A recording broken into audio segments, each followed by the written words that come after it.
नमस्कार, स्वागत है आप सभी का। आप देख रहे हैं संसद के दोनों सदनों में आज हुई कार्यवाही पर हमारा विशेष कार्यक्रम सदन दिन भर। आपके साथ मैं हूं शालिनी खंडेलवाल। सबसे पहले नजर संसद में आज हुई कार्यवाही की सुर्खियों पर। संसद ने 2022-23 के बजट को दी मंजूरी। राज्यसभा ने विनियोग विधेयक 2022 और वित्त विधेयक 2022 से चर्चा के बाद लोकसभा को लौटाया। लोकसभा में chartered accountants, cost and works accountants और कंपनी सेक्रेटरीज संशोधन बिल 2021 पर चर्चा। विपक्ष ने ICAI की आजादी पर उठाए सवाल। सत्ता पक्ष ने कहा सरकार का कदम सराहनीय। राज्यसभा में उठा कुछ ट्रेड यूनियनों के राष्ट्रव्यापी हड़ताल का मुद्दा। विपक्ष ने सरकार से यूनियनों की मांगों पर गौर करने का किया आग्रह। सुधारात्मक कदम उठाने की भी मांग। और लोकसभा में शून्यकाल के दौरान शिक्षा में डिजिटल बुनियादी ढांचे में सुधार, भारतीय सेना में रिक्त पदों के भरे जाने और पानी की कमी से जुड़े मुद्दे उठाए गए।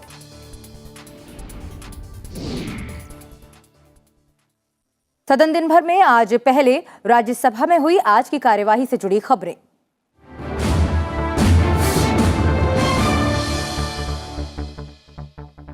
आज राज्यसभा में वित्त मंत्री निर्मला सीतारमण ने विनियोग विधेयक 2022 और वित्त विधेयक 2022 पर हुई संयुक्त चर्चा का जवाब दिया।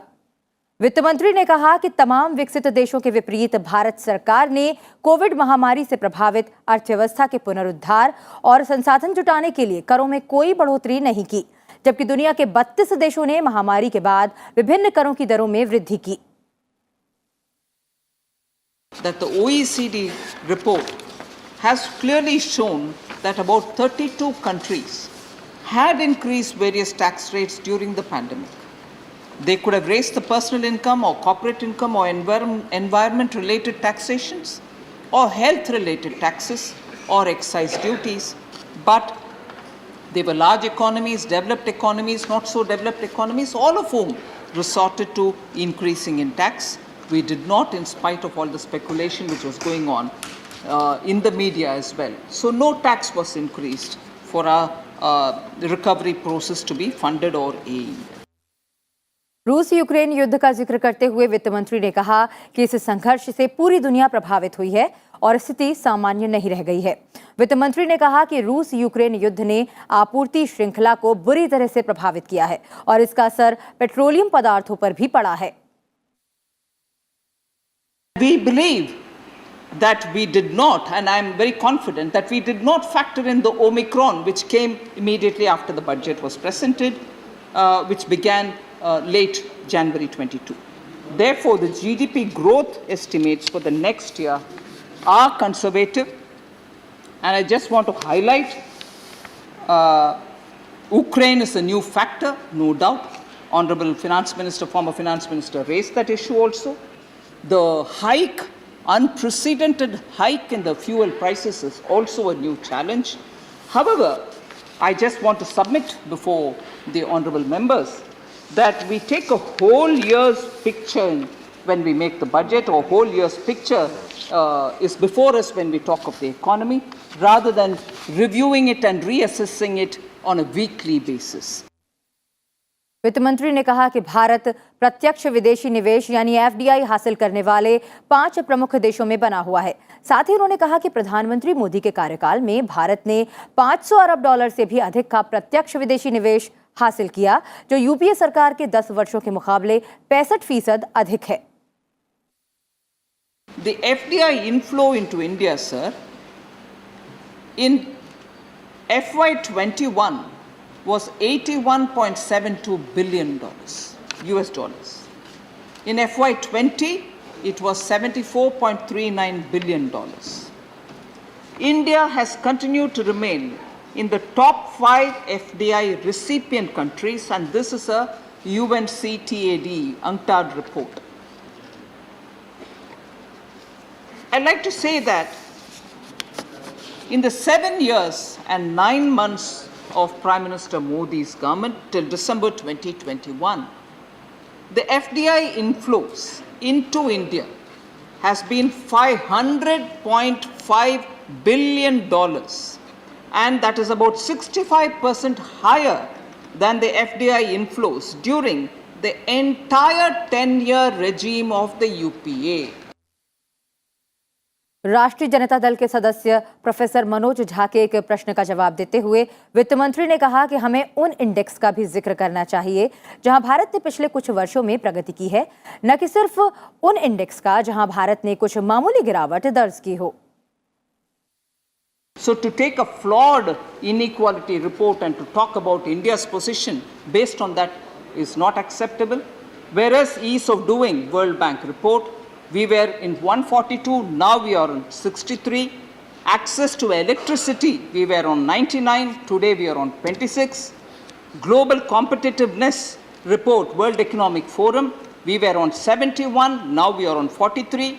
Global Innovation Index, we were on 76, now we are on 46. And all this I'm talking about 2014. Logistic Performance Index, we were on 54, today we are on 44. So I would humbly submit to our member, Manoj Jha, that please, yes, we have to benchmark ourselves with global standards, but take everything on board, not just one which is suitable for our narrative. वित्त मंत्री के जवाब देने से पहले विनियोग विधेयक 2022 और वित्त विधेयक 2022 पर आज हुई चर्चा में पक्ष प्रतिपक्ष के कई सदस्यों ने हिस्सा लिया। आम आदमी पार्टी के संजय सिंह ने ये जानना चाहा कि आखिर क्यों चुनाव खत्म होने के फौरन बाद महंगाई फिर तेजी से बढ़ने लगी है। उन्होंने आरोप लगाया कि कहीं सरकार का महंगाई के साथ कोई गुप्त समझौता तो नहीं है। इनकी सरकार चुनाव आ जाए तो पेट्रोल का दाम कम, डीजल का दाम कम, गैस का दाम कम, सीएनजी का दाम कम, पीएनजी का दाम कम, सारी चीजों में महंगाई कम। चुनाव बीत जाए तो पेट्रोल का दाम महंगा, डीजल का दाम महंगा, गैस के सिलेंडर का दाम महंगा, सीएनजी का दाम महंगा, पीएनजी का दाम महंगा, सारा कुछ महंगा करने में लग जाते हैं। इसका मतलब महंगाई से कोई आपका गोपनीय समझौता है मान्यवर, कोई गोपनीय समझौता है। जब चुनाव आता है आप कहते हैं थोड़ा दूर हो जाओ, जैसे ही चुनाव खत्म होता है कहते हैं आओ हम तुम्हें बढ़ा रहे, आओ तुम्हें बढ़ा रहे। भारतीय जनता पार्टी के सदस्य स्वपन दास गुप्ता ने वित्त मंत्री के बजट को 20वीं नहीं 21वीं सदी का बजट बताया। उन्होंने ये भी कहा कि वित्त मंत्री ने बजट में साफगोई से देश की आर्थिक स्थिति के बारे में बातें रखी हैं। This was not a budget for the 20th century. This was a budget for the 21st century. And the reason, perhaps, the Honorable Finance Minister shunned poetry, some of which her predecessors have been generously taking recourse to. She shunned generous rhetoric and came down to the point. She could have spun a web of dreams like we've heard today.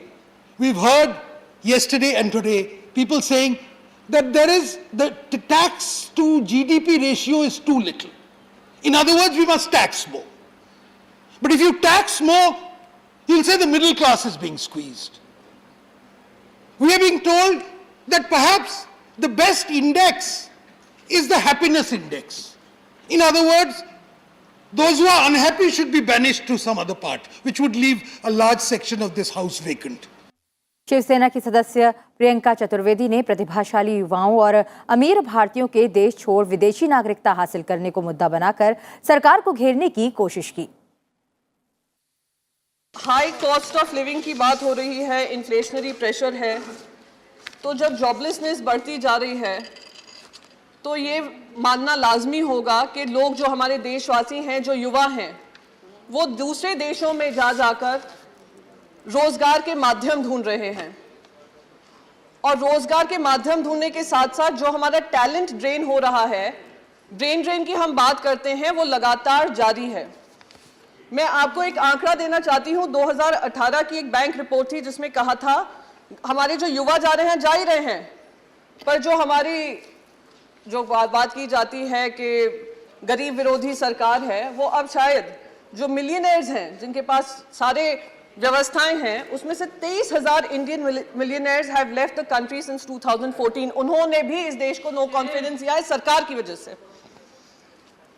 एक global wealth migration की review report आई है जो कहती है 5,000 millionaires, 2% of the total number of high net worth individuals in India have left the country in 2020 alone. ये हमारी देश की अर्थव्यवस्था की पॉलिसीज के अनुसार आज ये हाल बनाया हुआ है। 6 लाख इंडियंस हैं जिन्होंने अपनी सिटीजनशिप भी गिव अप कर दी है। राज्यसभा में आज जनजाति मामलों के मंत्री अर्जुन मुंडा ने अनुसूचित जाति जनजाति आदेश संशोधन विधेयक पेश किया। इस विधेयक में भोक्ता जाति को अनुसूचित जाति की सूची से हटाने और कई अन्य जातियों को इस सूची में शामिल करने की व्यवस्था है। इस विधेयक में कई समूहों को जनजाति सूची में भी रखने की व्यवस्था है।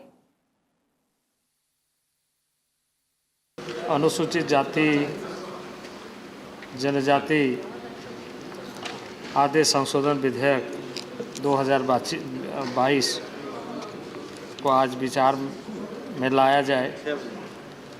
इस संबंध में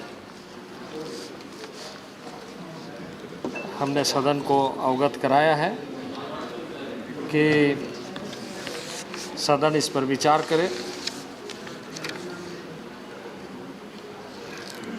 अनुसूचित जनजातियों की सूची में क्रम संख्या 3 पर सूचीबद्ध भोक्ता को विलोपित करना, अनुसूचित जनजातियों की सूची में पुरान के तौर पर नई प्रविष्टि को शामिल करना तथा अनुसूचित जनजातियों की सूची में क्रम संख्या 16 में भोक्ता देशवारी, गंजू, दौलतबंदी, पटबंदी, राउत, मझिया, खैरी को खरवार के पर्यायवाची रूप में प्रविष्ट के तौर पर शामिल करना एवं अनुसूचित जनजातियों की सूची में क्रम संख्या 24 में मुंडा के पर्यायवाची के रूप में तमड़िया को शामिल करना। यह विषय हमने प्रस्तुत किया है, इस पर चर्चा का आग्रह करता हूँ।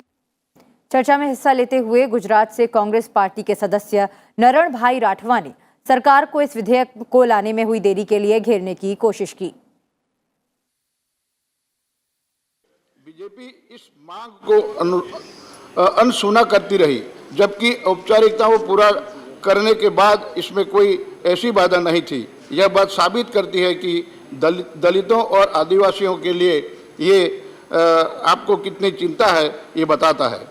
आज हालत यह है कि गरीबी से जुड़े रहे कमजोर तबके के लाखों लोग शिक्षा और रोजगार में अधिक से अधिक संरक्षण की आरक्षण मांग कर रहे हैं। हमें पता है कि इस मामले में registrar general of India (RGI) और राष्ट्रीय अनुसूचित जनजाति आयोग (NCST) की मंजूरी में काफ़ी समय लगता है, लेकिन जब ये काम भी हो गया तो इतनी ज़्यादा प्रशासनिक स्तर पर देरी करना और कई समुदायों की परेशानियों को नज़रअंदाज करना अच्छी बात नहीं है। विपक्षी सांसदों ने मंगलवार को कुछ ट्रेड यूनियनों द्वारा बुलाई गई देशव्यापी हड़ताल से संबंधित मुद्दों को उठाया और केंद्र सरकार से उनकी मांगों पर गौर करने और सुधारात्मक कदम उठाने का आग्रह किया। शून्यकाल के दौरान सभापति एम वेंकैया नायडू ने कुछ विपक्षी सदस्यों द्वारा ट्रेड यूनियनों के 12 सूत्रीय चार्टर पर चर्चा करने के लिए नोटिस को स्वीकार नहीं किया, जिन्होंने 2 दिवसीय राष्ट्रव्यापी हड़ताल का आह्वान किया है। हालांकि सभापति नायडू ने फिर 3 सदस्यों को हड़ताल से संबंधित मामले का संक्षेप में उल्लेख करने की अनुमति दी। Then notice under Rule 267 by John Britas and also Vinay Viswam and Sri Singh Goyal and also Dr. V. Sivadasan demand to discuss 12-point charter of demands raised by trade unions. This we are going to discuss labor and employment also in detail. Members can avail that opportunity and discuss these issues. I would like to, please, I'll give an opportunity to you. I'm coming to that. The impression is being created as if we are not allowing discussion. Question is, there are instruments, rules and regulations and procedures. There are issues that are already coming up in discussion. For example, price rise, petrol and diesel. This finance bill and appropriation bill. Detailed discussion is taking place. Many members spoke about it. Similarly, on labor and employment also, this strike and other issues can be raised. What are the demands and what is the solution, etc. But members can just mention the issue. we would expect the House to deliberate upon the issues on which the country has gone to strike. Right. The lives and livelihoods of the people have been in great turmoil, and we expect the government to take steps, remedial steps to ensure that. Sir, I Ganesh. believe that this great House has a responsibility to take note of the great strike of the working class. This House should believe that they are the wealth producers of the country. They work for the country, are their sweat for the country, blood for the country. When they are on a strike, this House has a duty, a responsibility to discuss the matter. Right. I hope that the government, even if late, should find time to discuss those issues. Right. जो मजदूर है वो इस देश की रीढ़ की हड्डी है। आज वो 2 दिन के लिए नेशनल वाइड स्ट्राइक चल रहा है against the policies of the government. जो मेन उनकी डिमांड है सर, लेबर लॉज जो स्क्रैप किया गया है उनके ऊपर असर हो रहा है। जो पीएसयूज है उसका प्राइवेटाइजेशन के ऊपर लोगों को प्रॉब्लम है। जो एनएमपी है उसको लेके हैं, मनरेगा के वेजेस बढ़ाने के लिए हैं। तो ऐसे उनके अहम इश्यूज हैं।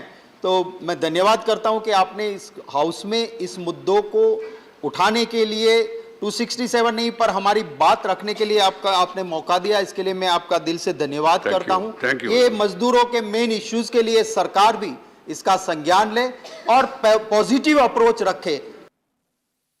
सदन दिन भर में अब वक्त है छोटे से ब्रेक का। ब्रेक के बाद देखेंगे लोकसभा की कार्यवाही से जुड़ी खबरें। आप बने रहिए हमारे साथ।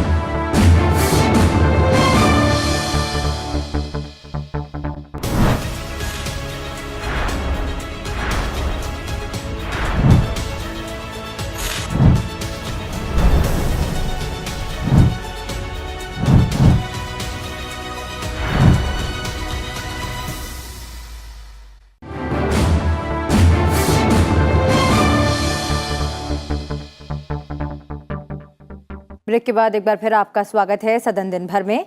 अब एक नजर लोकसभा में हुई आज की कार्यवाही से जुड़ी खबरों पर।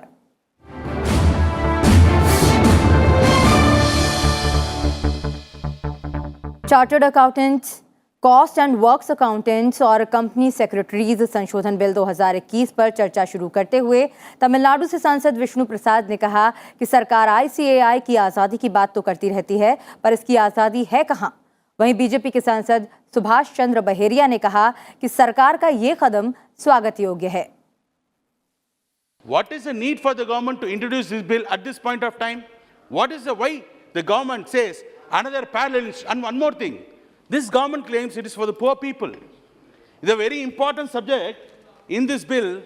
What the government says, it can include another chapter to provide for a separate chapter on registration of firms with the respective institutes and include firms under the purview of disciplinary mechanism. And also, very important, to provide for autonomy to the council of respective institutes to fix the fees. See, for medical, you have to spend in lakhs. For engineering also, you have to spend little more. But for chartered accounts, few thousands. But here, the government is giving autonomy to the institutes to fix the fee. Where is the justification? Honorable member, honorable chairperson, I sincerely submit, even the members from the treasury branch also should think with the conscience. See, if the institute started fixing the fees, if the government is giving full autonomy to the institutes, then where is the limit? Where is the ceiling? Where the poor people, even though they are competent enough, they are qualified, how they can get this education of chartered accounts? These things should be considered, and the Congress party strongly object the introduction of this bill, sir, and this bill should not be passed, and let the honorable minister give a comprehensive bill. If the need is so important, let them come with a comprehensive bill where the fee structure is revised, where there's a ceiling, and the governance, the disciplinary committee members should not exceed the members of the ICAI. The council members should exceed the government nominees, otherwise the balance will not be met, and thereby the downfall of our country. यह institute profession के हित में आए हैं और इससे पूरा आगे प्रोफेशन बढ़ेगा। और इसके साथ साथ मैं कहना चाहता हूं महोदय जी, आपके माध्यम से सरकार को, माननीय वित्त मंत्री जी को, कि केवल चार्टर्ड अकाउंटेंट की गलती से ही कोई फ्रॉड नहीं होता है, उसमें काफ़ी कुछ होते हैं, बहुत इन्वॉल्व होते हैं। केवल चार्टर्ड अकाउंटेंट को दोषी ठहराना भी गलत है। ये उनके साथ जो है ये बिल्कुल, क्योंकि केवल उसकी वजह से नहीं होता है। और मेरा जो है वादा है इसके साथ साथ, क्योंकि अभी आने वाले समय में बहुत दिक्कतें आने वाली। क्या दिक्कत आने वाली मैं आपको बताना चाहता हूँ। इस कोरोना काल में जो छोटे छोटे इन्वेस्टर थे, जो बैंक में पैसा जो बैंक में जमा कराते थे या कुछ करते थे, वो धीरे धीरे उन्होंने इस कोरोना काल में लगभग 1.5 करोड़ नए डीमेट अकाउंट शेयर मार्केट के लिए, ट्रेडिंग करने के लिए, शेयर मार्केट में इन्वेस्ट करने के लिए लगभग छोटे छोटे इन्वेस्टरों ने 1.5 करोड़ नए। अब ये इनका इन्वेस्टर्स जो जिन्होंने किया है, इनका कैसे प्रोटेक्शन हो सके, तो मैं माननीय आपके माध्यम से सरकार से निवेदन करना चाहता हूँ कि एक इन्वेस्टर्स प्रोटेक्शन एक्ट, जिससे ये छोटे निवेशक बच सके। क्योंकि आज की तारीख में 3-4 बड़े बड़े मामले चल रहे हैं, उसमें PACL है, आदर्श क्रेडिट कोऑपरेटिव सोसाइटी है, सहारा इंडिया है, इसमें करोड़ों लोगों के लाखों करोड़ रुपए उलझे हुए हैं। और ये पैसा कंपनियों के पास पूरी एसेट्स है, प्रॉपर्टी है, सब है, लेकिन कानूनी लकुनों की वजह से, कुछ कोर्ट की वजह से ये पैसा जो इन्वेस्टर है उनको नहीं मिल रहा है। You know, ILFS, Infrastructure Leasing and Finance Corporation, they were also caught with their hand in the till, and they are also chartered accountants have failed. I know that there is need to control, bring some discipline to the chartered accountants, but it cannot be ensured by giving more power to the Corporate Affairs Ministry. The mechanism within the professions has to be strengthened. And that's why I think that in spite of whatever the standing committee mentioned, it has not gone by the recommendations of the standing committee. Standing committee very specifically said, Mr. Jayant Sinha mentioned that we should not take away the autonomy of this institute. Why have the government taken away the autonomy of the institute? It's all right, smaller things. You increase the term of the council from 3 years to 4 years.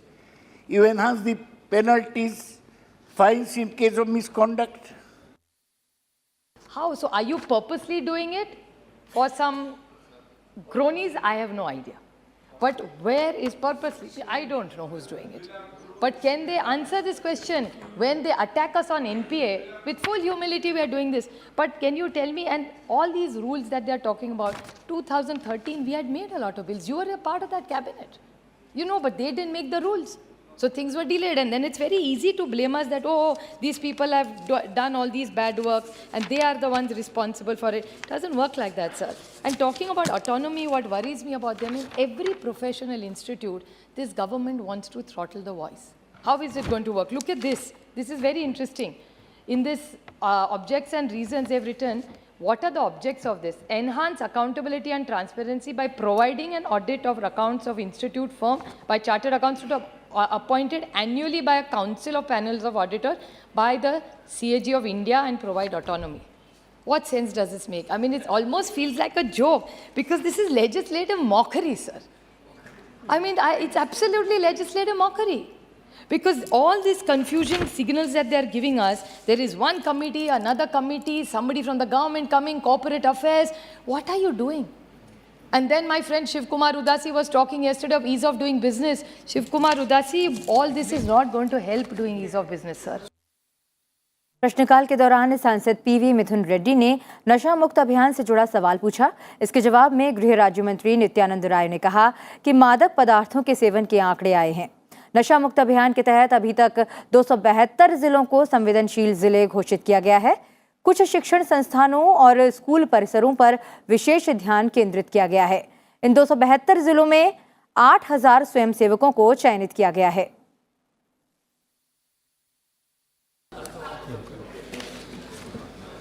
Sri P.V. Mithun Reddy. Thank you, sir. Sir, it's a very important question and you've given me a chance. I'm thankful for that.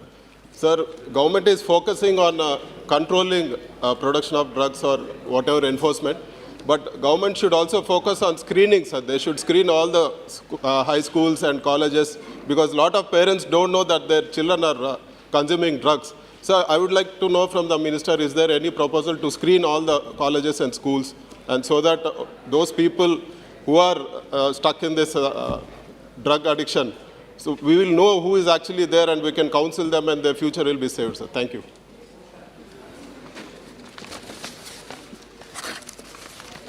अध्यक्ष महोदय, सही में माननीय सांसद जी ने जो कहा कि यह बहुत ही संवेदनशील प्रश्न है और बहुत ही इस देश के लिए भी बहुत महत्व रखता है।